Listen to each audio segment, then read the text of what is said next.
Welcome to the first episode of Why Corporate People Shouldn't Be Doing Corporate Video. Hi, my name is Ablog. I'm an award-winning filmmaker and corporate videographer. I've worked with brands both big and small to increase their awareness and authority. I've seen good and bad videos. And in an era of consistent content creation, you need to learn not just how to make video, but you need to make sure how your video stands out. So come along for the ride. This is why corporate people shouldn't do corporate video. Creating video content and placing it on social media like LinkedIn or Facebook or Instagram is definitely where we need to be putting our content in order to grow our business. It's just one of the things that we see all this content creation being out there, and this is the type of stuff we need to do. So here are 3 reasons why your corporate head sucks, and then another 3 things that you can do to fix them. First thing that really sucks is your energy level / framing. Now, obviously, you're super passionate about what you do, but a lot of times I see people like this talking about the things that they want to talk about, and that just sucks. Like, no one wants to sit there watching you look miserable. It makes me feel uncomfortable too. So make sure that you raise your energy level to magnetize people to watch your content. The other thing is framing. When we're doing this, I see a lot of people who are weirdly framed. Most of the time, it's headroom. There's so much space right here. I could be playing basketball. Or a lot of times they're not really filling the space that they have. Making sure that if you look in your frame or whatever, and you can put a fist above your head, that's great spacing right there. And making sure that you are filling the whole frame. Make sure you're filling the whole frame. I'm just looking at myself in the monitor this whole time. Now, a great way to fix this, and especially to get rid of those ands, ums, and other words that mentally block us, especially when we're talking, is do what we call cuts. Yeah, you're gonna have to take your video into an editor, but there are plenty of free editors out there that will help you be able to do this. Editors like Premiere, Avid, or Final Cut are paid editors. I use Premiere myself, but you can use free ones like DaVinci Resolve, HitFilm, and obviously iMovie can help you too. Obviously that lets you cut in between whether you mess up or you didn't, and you don't have to do the whole thing in one take, which is awesome. Also, something else that can drastically improve your video is incorporating B-roll. And what do I mean by that? You hear people talk about B-roll all the time, but what does that actually mean?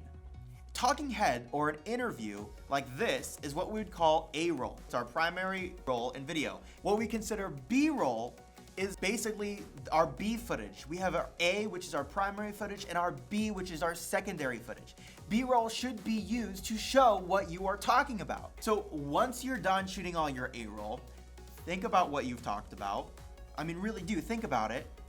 Get some B-roll of what you did to help you visualize and illustrate what you're trying to communicate. If I'm talking about editing and I'm showing you the difference between A-roll and B-roll, I'm gonna get a screenshot and it can be a picture. I mean, a picture can break it up really well. So here on the timeline, we have our A-roll, which is the green clips, and here's the B-roll over it showing what I'm doing. B-roll is in purple. But it's showing you, it's illustrating to you what I actually mean, and it keeps your viewers for a little bit longer. Another thing that B-roll helps do is it helps covers takes. So if you make a cut like this, now I'm over here, I could essentially cover up that cut or cover up, maybe an and or with some B-roll, and my audience will never know. The last thing I want to talk to you guys about is obviously your pacing, and pacing is a problem overall through the whole thing. The pacing of your video is what's keeping people from watching. Your energy, your pacing, your composition, your cuts, whatever, it all comes down to pacing. What's important, what's not important, how you say it, how fast you say it, is all important to the pacing of your video. So ways that we can help with our pacing is obviously cuts, making sure that our cuts, boom, boom, boom, boom, boom, are quick and concise and helps us get our point across. Another thing that we can do to help us is talking tweets, right? Tweets are 180, 260 characters. It helps us break down our thoughts into little bullet points. That way we can get to the point quicker, right? We want to get to the point, stop beating around the bush. Boom, boom, boom, boom, boom. Cuts help with that. Yes, I know what you're thinking. You have to put effort into your videos.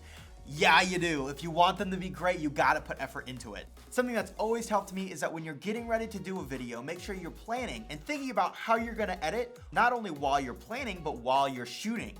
That way, when you're editing, it makes your time a little bit quicker. You really wanna think, plan, then create. What did you think about this video? Did you like it? Did you not like it? What are some of your tips to help engage your audience or help create better talking head videos? put them in the link down below. I would love it if you liked this video and shared it. And guys, this is for you. Let me know what kind of content you want me to make. And hey, thank you for letting me get on the soapbox and rant a little bit. I hope this was informational for you, and I'll see you in the next video.